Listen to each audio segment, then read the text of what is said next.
annotate a photograph of a city scene. So this city that we're looking at here is Jakarta, which is not in New Zealand, it's in Indonesia.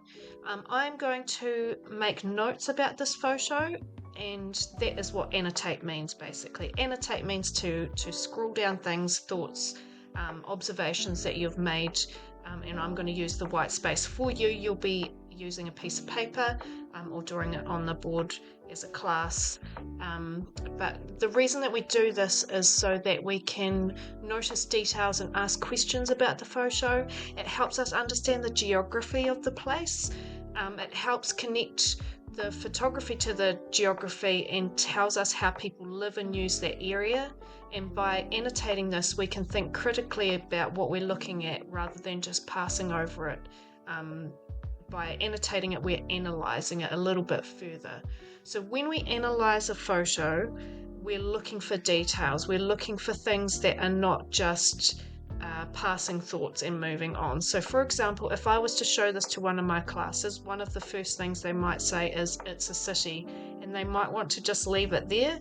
But when we're annotating something, we actually need to go into detail. For example, one of the first things I notice is we have a tall office building, and I know it's offices because I recognize the logo on top as the PwC accounting firm. So I would make note that this is a tall office building. And what that tells me is that actually they're limited on space, and that's going to be a theme in this photo by the things that we look at. They're limited on space, so they build upwards to allow for more rooms for offices. Something else that I notice is transport. So we've got some overpasses here. You guys will be able to write neater than me. This is a wee bit difficult on screen. Also my pen's cutting out. There we are. Overpasses. They're actually not too busy at the moment, which I guess that could be the time of day. It looks like the sun is low in the sky, so it could actually be early morning, or maybe it's late at night past the time where traffic would be busy, like the opening of businesses or whatever. Another thing I noticed is a wee bit of smog, which can tell me a couple of things.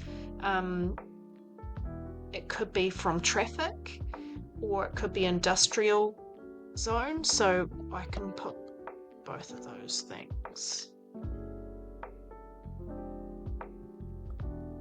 And what that might tell us is that actually traffic gets quite congested, or it could tell us that they've got quite a busy industrial zone in the city that means that they maybe sell a lot of products.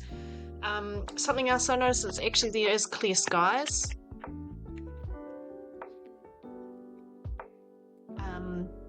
It shows that the weather is mostly clear. It's warm weather maybe. Another thing I noticed, this building here is not an industrial or office building. If I look at it, it kind of looks like apartment building or hotel, and that gives me different kind of information. So it could be that it's busy with tourism, or they need apartment style buildings to house all of their population. So if you compare that to a lot of houses in New Zealand, which have large backyards, we have the space for that in a lot of our towns and cities, until you get into the CBD kind of area where they have to build up to be able to use the space more effectively.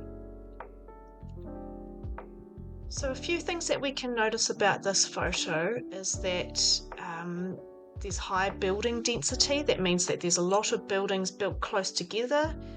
There's the potential for busy traffic because there's a lot of roading, and the roading overlaps each other. They've had to build up high for that roading.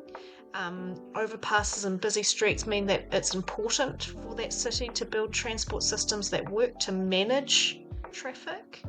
And it tells us a little bit about the climate. The clear skies might suggest a tropical climate It also could be quite a booming economic activity in this town. Hotels and offices show that there's a lot of business and that there's tourism to drive the economy. So there's a few things that we can get from this photo, and that is the reason that we go through and break it down. You could do further things, like you could note that there's a bus system, and that's really messy, but you get my drift. Okay, so that tells us that there's actually public transport. So what you will be doing next is analysing your own, and my challenge to you is to break it down as much as you can. You could probably do more than what I have done here.